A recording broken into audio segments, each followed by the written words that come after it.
Good morning সবাইকে, good morning from Kohima. আজকে সেই দিনটা শুরু হয়ে গেছে যেটার জন্য বাড়ি থেকে এত দূর এসেছিলাম। এখন এখানে ভালোই ঠান্ডা আছে, তাই জ্যাকেটটা পরে নিয়েছি।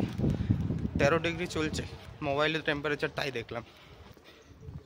সকালের 5:10 বাজে, আর এটা হচ্ছে কোহিমার মেন টাউনের পরিস্থিতি এখন।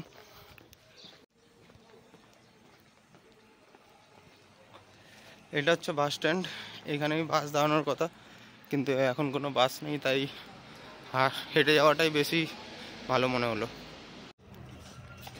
আমাকে এখান থেকে এখন যেতে হবে বিওসি। এখান থেকে 1.7 কিলোমিটার ডিস্টেন্সে পড়ে। এটা হচ্ছে কোহিমা টাউনের মেন মোড়। ডান দিক থেকে আমরা এসেছিলাম ডিমাপুরের দিক থেকে, এইদিকে চলে যাচ্ছে বিওসি। বিশ্বমা গ্রামের জন্য এখন আমাকে শেয়ার ক্যাব ধরতে হবে। জাস্ট মাত্র 3 মিনিট হয়তো হেঁটেছি, তাতেই হাঁপিয়ে গেছি, কারণ হেঁটে হেঁটে যাচ্ছি আর আফিল চড়তে হচ্ছে। খুব বেশি স্টিপ নয়, কিন্তু রোজকার নয় বলেই তাই জন্য হাঁপিয়ে যাচ্ছি।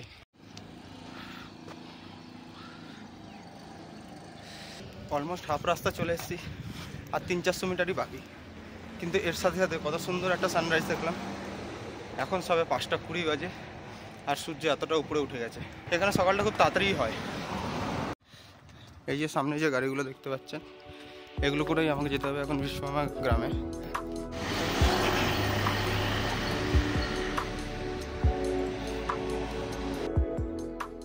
সকাল সকাল পৌঁছাতে পারলেও এনাফ প্যাসেঞ্জার না হওয়ার কারণে গাড়ি ছাড়তে অনেক লেট করলো। প্রায় 1.5 ঘন্টার মতন আমি গাড়িতে অপেক্ষা করছিলাম যাতে সব প্যাসেঞ্জার হয়ে যায়, এবং সব প্যাসেঞ্জার হওয়ার পরেই গাড়িটা ছেড়েছিল।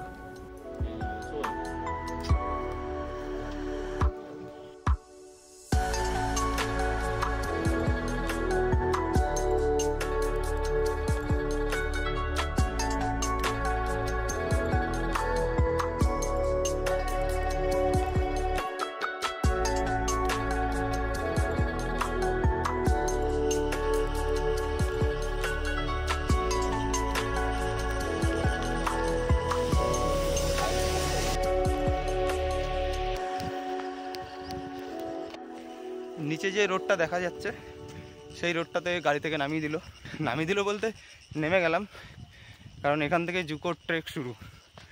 আমার পেছনে যেই রাস্তাটা দেখছেন, যে গাড়িগুলো দাঁড়িয়েছে, ওখান থেকেই রাস্তাটা ভাগ হয়ে যাচ্ছে। সকাল 8টা বাজে, আর এখন শুরু করলাম জুকো ভ্যালির দিকে যাত্রা। কিন্তু ব্যাপারটা হচ্ছে, এই যেই রোডটা এখন আমি হেঁটে যাচ্ছি, সেটাতে গাড়ি যায় প্রায় 8 কিলোমিটার রাস্তা।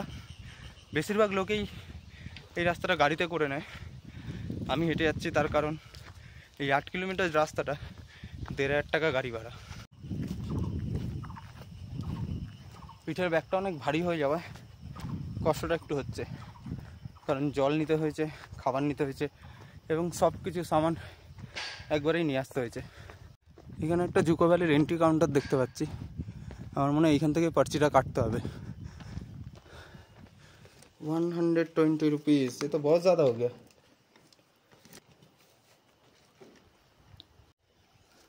এইখান থেকে দুটো পার্চি কাটালাম। একটা হচ্ছে এই 20 টাকার জন্য নিল স্যানিটেশন, আর এটা হচ্ছে 100 টাকার জন্য নিল এন্ট্রি কার্ড আর কি। যদি আপনারা একটা গ্রুপে আসেন, তাহলে অবশ্যই গাড়িটা ভাড়া করে নেবেন, কারণ এখান থেকে 8 কিলোমিটার কিন্তু খুব সোজা রাস্তা নয়, চড়াই চড়তে হবে। আমি জানি আমাকেও কষ্ট করতে হবে, কিন্তু একার পক্ষে 1,500 টাকা দেওয়াটা খুব একটা চাপের। সেই জন্য আমি হাঁটাটাই বেছে নিয়েছি। এবং আপনারা যদি আমার মতন খুব বেশি অ্যাডভেঞ্চারাস হন, তাহলে তো কোনো কথাই নেই।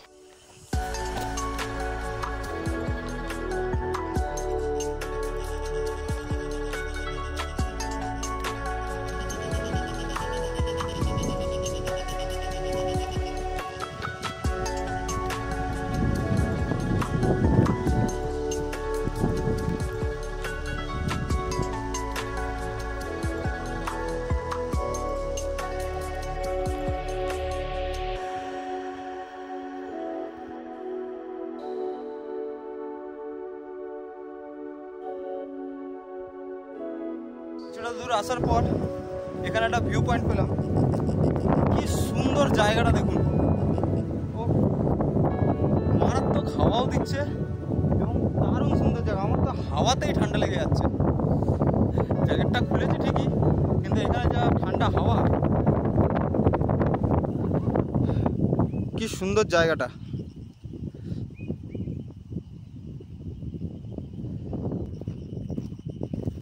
এখান দিয়ে ভিউটা আরও সুন্দর দেখাচ্ছে, মারাত্মক একটা ভিউ।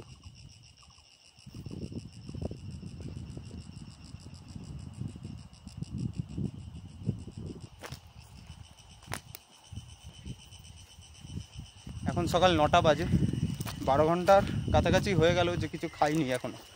তাই এই বিস্কুট টিস্কুট হালকা হালকা খাবারই খাই, যাতে হাঁটতেও সুবিধা হবে এবং শরীরে কিছু এনার্জিটাও আসবে। জলও কিছুটা নিয়ে নিয়েছি, যতটা রাস্তা কভার করতে পারি কম খরচে। 1 থেকে 1.5 কিলোমিটার মতন হয়তো এসেছি। আর এই জায়গাটার ভিউ দেখেন,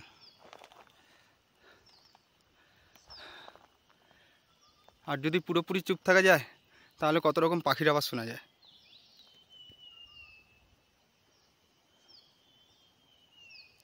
জঙ্গলের মাঝে একা আসাটা সত্যি একটু ভয় সাপেক্ষ, কিন্তু যদি একবার আসা যায় সাহস করে, তাহলে এর মতন আনন্দ আর অ্যাডভেঞ্চার কোথাও নেই।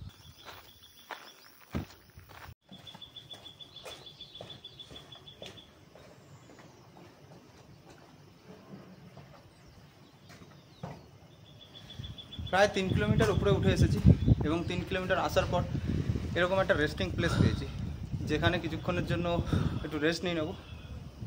এখন সময় হচ্ছে 9টা 20। তো 9টা 20-তে এখানে এসেছি, মানে 1 ঘন্টার মধ্যে 3 কিলোমিটার মাত্র রাস্তা, যদিও পাহাড়ি রাস্তা কম নয়। তো ঠিকই আছে, তাড়াহুড়ো কিছু নেই। আমার পেছনের ভিউটা অসাধারণ, এখানে যেখানেই তাকাও সেখানেই মারাত্মক ভিউ। যাই হোক, কিছুক্ষণ এখানে রেস্ট নেই, তারপরে আবার রওনা দেওয়া যাবে। আমার ব্যাগ এখানে রেস্ট করছে, আমি নিজে এখানে রেস্ট করছি, এবং রেস্ট করতে করতে এই ভিউটা দেখতে পাচ্ছি। দেখুন কি মারাত্মক ভিউ। এই যে কালো স্পটগুলো, এগুলো কিন্তু অ্যাকচুয়ালি কালো স্পট নয়, উপরে এই মেঘটার জন্য আর কি ছায়াটা পড়েছে ওখানে। কাশ এরকম ছায়া যদি আমার এই রুটটাও পড়তো, এই যে রুটটা এইখান থেকে সোজা গিয়ে ওই যে এই জায়গাটা, এইখান থেকে পুরো সোজা এই পাশ দিয়ে ঘুরে যাবে। আমার মনে হচ্ছে পুরো একদম ওই টপে যেতে হবে, দেন আমার ভ্যালিটা স্টার্ট হবে। হ্যাঁ, বাপরে বাপ, এইখানে একটা জায়গা দেখা যাচ্ছে অনেকটা ভ্যালির মতন। এই যে এই জায়গাটা, দেখা যাক কতক্ষণে পৌঁছাই।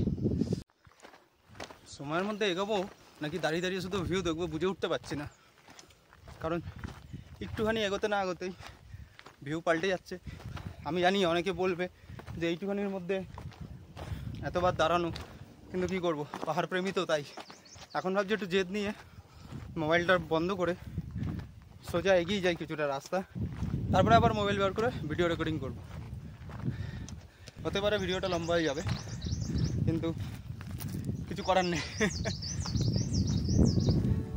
এখান থেকে এখনও 4 কিলোমিটার রাস্তা। অফলাইন ম্যাপ ডাউনলোড করে নিয়েছিলাম, তাই ওটার দ্বারাই বুঝতে পারছি। বাকি কিন্তু নেটওয়ার্ক এখন আর কাজ করছে না।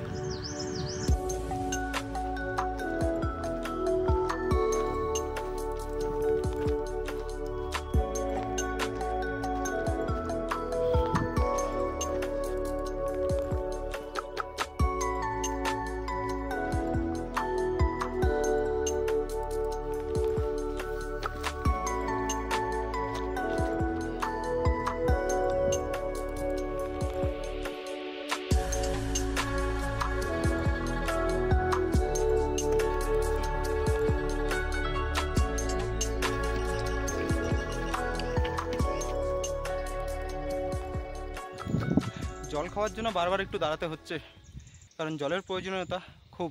জলের জন্য হাউতাস করতে হবে যদি জল না সেইভাবে আনা হয়। সকাল 8টায় শুরু করেছিলাম, আর এখন অলমোস্ট 11:30 বাজে, 5 মিনিট বাকি। আর এখন এসে পৌঁছলাম সেই জায়গাটা যেই পর্যন্ত গাড়ি আসে।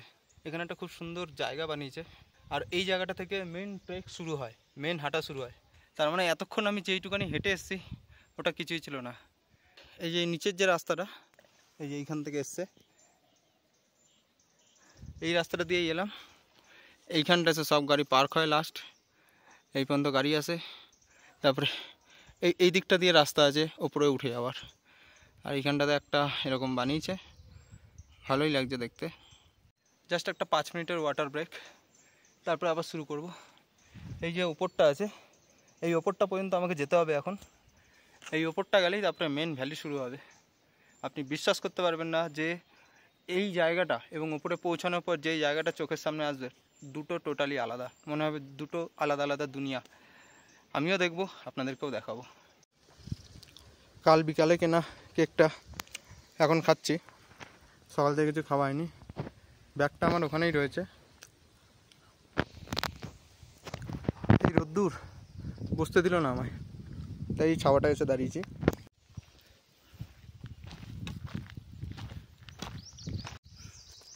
পাঁচ মিনিট করতে গিয়ে 10 মিনিট হয়ে গেল, তাও ঠিক আছে, একটু রেস্ট তো শরীরের পক্ষে প্রয়োজন। এখন রওনা দিলাম ভ্যালির জন্য। পিছনে ওই জায়গাটা পর্যন্তই গাড়ি আসে, তারপর নিজেকেই হাঁটতে হবে। যাওয়া যাক। সামনের রুটটা আগের মতনই আছে এখনও।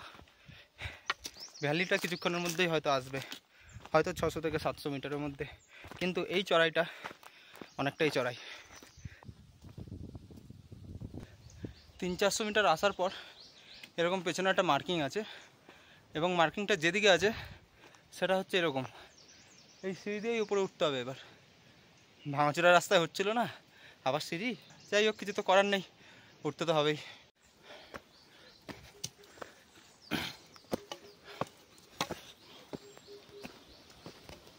এই জায়গাটায় এসে আমার চেরাপুঞ্জির কথা মনে পড়ে গেল। চেরাপুঞ্জিতে এরকমই সিঁড়ি আছে, আর ঠিক এরকমই খাড়াই সিঁড়ি। ভারী ব্যাগ নিয়ে ওঠাটা কিন্তু খুব কষ্টের। ওরে বাবারে, এই দেখুন।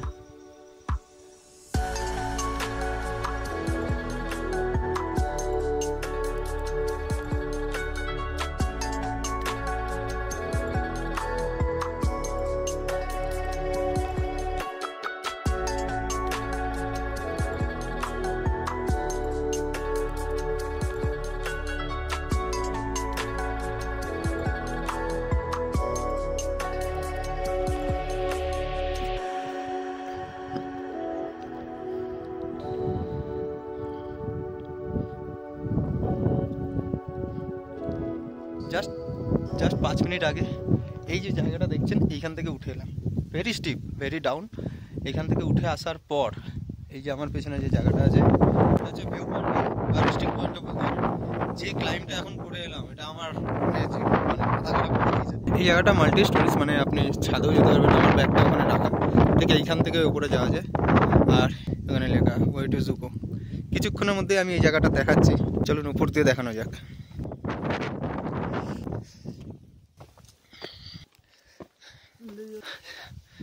এটা হচ্ছে সেই ভিউ পয়েন্ট।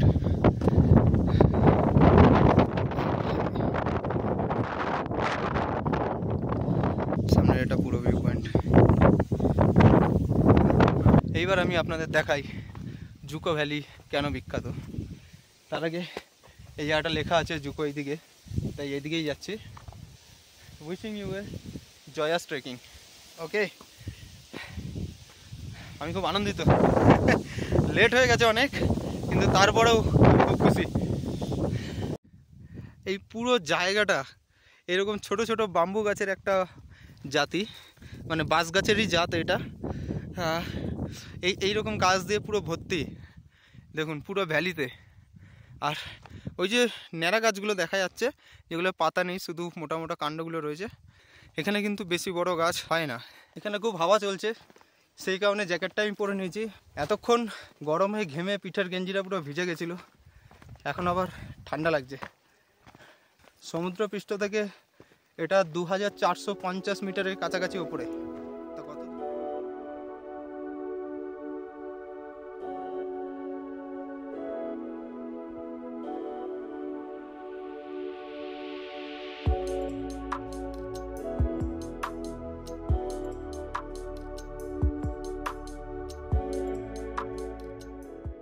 প্রায় 5 বছর ধরে ইন্টারনেটে শুধু ঘাটাঘাটি করে, ছবি দেখে, ভিডিও দেখে, গুগলে বারবার ম্যাপ সেট করে রেখে দিয়েছিলাম। আজ সেই মৌকাটা পেয়েছি আসার। জাস্ট দেখুন ভিউটা।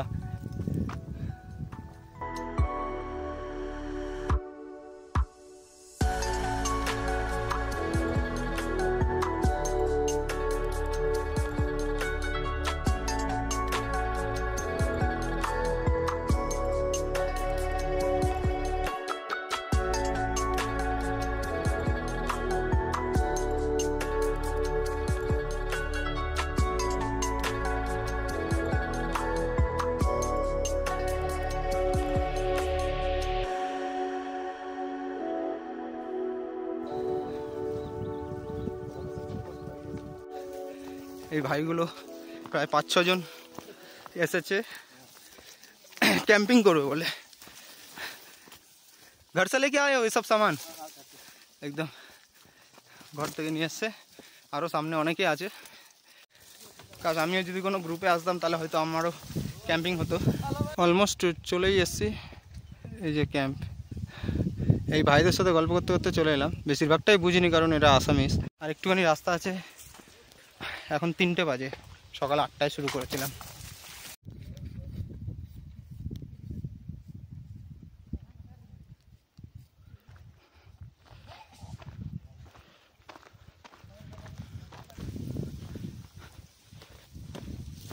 শেষ পর্যন্ত পৌঁছে গেলাম। এটা হচ্ছে সেই মেন গেট জুকো ভ্যালির। আমার সাথে সবাইকে স্বাগতম জুকো ভ্যালির।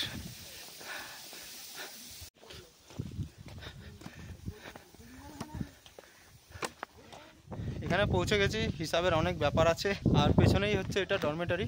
ডরমেটারিতে আপনাকে এক রাত থাকার জন্য 100 টাকা করে দিতে হবে।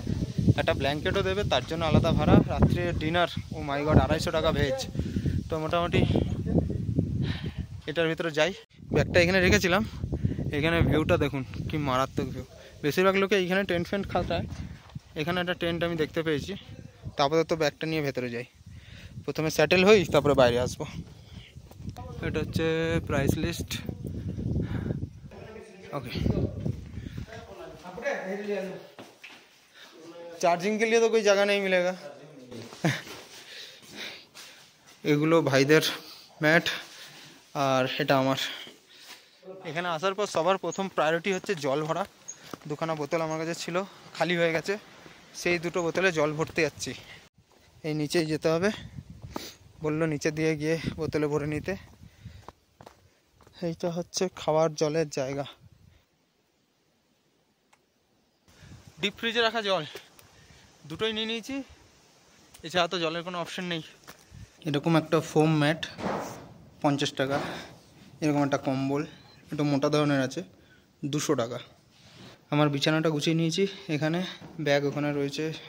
এখানে বালিশটাও ফুলিয়ে নিয়েছি এবং কম্বলের মাঝখানে আমার বেডশিটটাও রেখে দিয়েছি যাতে ডাইরেক্ট বেডশিটটা গায়ে পড়ে। এটা অনেক লোকে ইউজ করেছে, সেটা ইউজ করাটা উচিত হবে না। পুরো সেটা কমপ্লিট। রাত্রে আসবো, শুয়ে পড়বো। এখানে 2টো ভাই টেন্ট লাগিয়েছে। এরকম খালি পায়ে বেরিয়েছি, মানে পা পুরো জমে মনে হয় ভেঙে গেল। ওপরে বিশাল ঠান্ডা, জ্যাকেট ফ্যাকেট পরে একদম মাথায় দিয়ে নিয়েছি। মনে হয় 6-7 চলে গেছে এরকম এখনই। বাকি এটা হচ্ছে অ্যাকচুয়াল ভিউ পয়েন্ট। ওইখানে একটা ক্রস দেখা যাচ্ছে, জানি না দেখতে পাবেন কি না। ওই যে সাদা অংশটা, ওটা হচ্ছে ক্রস। দেখি কাল সকালে ওখানে যাওয়ার প্ল্যান করব। এটা হচ্ছে হেলিপ্যাড, আর এটা হচ্ছে পুরো এরিয়া।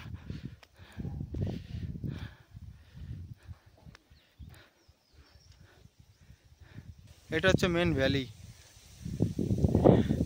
আর ওই পাশে যে উঁচু উঁচু পাহাড়গুলো, ওটা কিন্তু মণিপুর।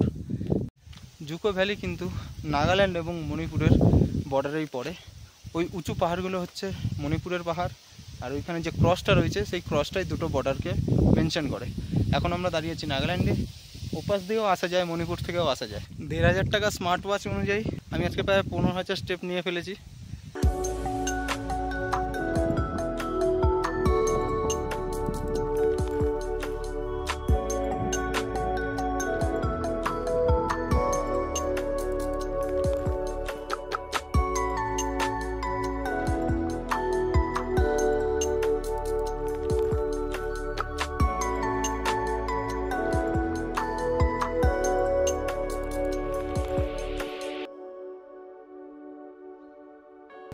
এইমাত্র জাস্ট খেয়ে উঠলাম। আর এখন বাইরের যা সিচুয়েশন, মনে হচ্ছে 2-3 ডিগ্রি হয়ে গেছে হয়তো। আর পুরো আকাশে তারা দেখা যাচ্ছে। বাইরে বিশাল হাওয়া, কিচ্ছু দেখা যাচ্ছে না।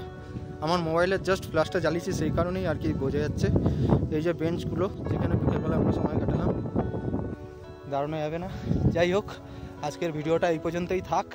অনেক বড় ভিডিও বানিয়ে ফেলেছি, আশা করবো আপনাদের ভালো লাগবে।